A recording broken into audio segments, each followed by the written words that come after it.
लोकशाहीचा बुलंद आवाज, रिपब्लिकन वार्ता महाराष्ट्र। गेल्या 2 ते 3 महिन्यांपासून पर्जन्यवृष्टी जास्त प्रमाणात होते। नाशिक आणि इतर धरणांतून पाण्याची आवक जायकवाडी धरणामध्ये येत असल्यानं आज रोजी 100% जवळपास धरण भरले। त्यामुळे नाथसागरामध्ये मोठ्या प्रमाणात पाण्याचा साठा उपलब्ध होतो। गेल्या महिनाभरापासून जायकवाडी धरणातून कमी जास्त प्रमाणात पाण्याचा विसर्ग सुरू होता। काल सायंकाळी 6 वाजता पाण्याची आवक 47,846 क्युसेसनं चालू असून गोदावरी नदीपात्रामध्ये 28,296 क्युसेस पाण्याचा विसर्ग सुरू आहे।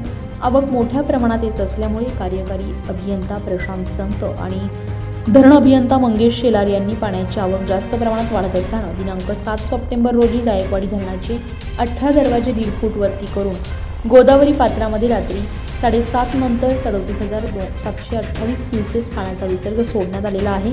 पैठणच्या रहदारीचा मुख्य मोठा पूल पाटेगाव येथे पाहणी केली असता गोदावरी नदी रौद्ररूप धारण करत वाहत आहे असे दिसण्यात येत आहे। पैठण गोदापात्रातील पुरातन काळातील सिद्धेश्वर मंदिर अर्ध पाण्यामध्ये डुबलेलं असून मंदिराचा गाभा पाण्यानं बुडालेला आहे।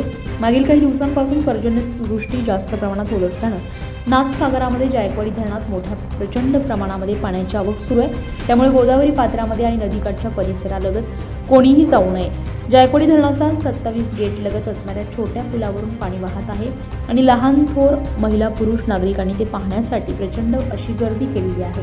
त्या लहान पुलावरून पाणी वाहत आहे असं असतानाही स्थानिक आणि बाहेर गावातून येणारे पर्यटक मोबाईलद्वारे सेल्फी काढून फोटो काढून मनोरंजन करत आहेत आणि त्यामध्ये खाजगी मोटारसायकल रिक्षा वाहन त्या छोट्या पुलावर गर्दी ये जा करत असते। त्यामुळे त्या वाहनांची धडक लागून अथवा पुलावरून पाय सटकून खाली पडण्याचा धोका निर्माण होऊ शकतो।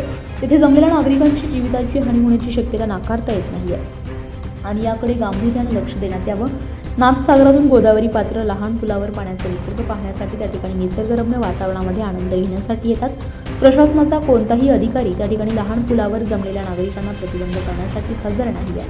कोणताही पथक त्या ठिकाणी तटस्थ नव्हतं। 27 गेट पुलाजवळ कोणताही अनर्थ घडू नये त्यामुळे प्रशासनानं लवकरात लवकर पुलावरून जाण्या येण्यासाठी नागरिकांना मनाई करण्यात यावी आणि या ठिकाणी बॅरिकेड्स उभे करून सक्त पथक तैनात करण्यात यावे। अशा जीवघेण्या प्रसंगाला रोखण्यासाठी प्रशासन प्रतिबंध करणार की नाही याकडे सर्वसामान्यांचे लक्ष वेधलेलं आहे। रिपब्लिकन वार्ता महाराष्ट्र न्यूजसाठी पैठण प्रतिनिधी राहुल गिरे, छत्रपती संभाजीनगर।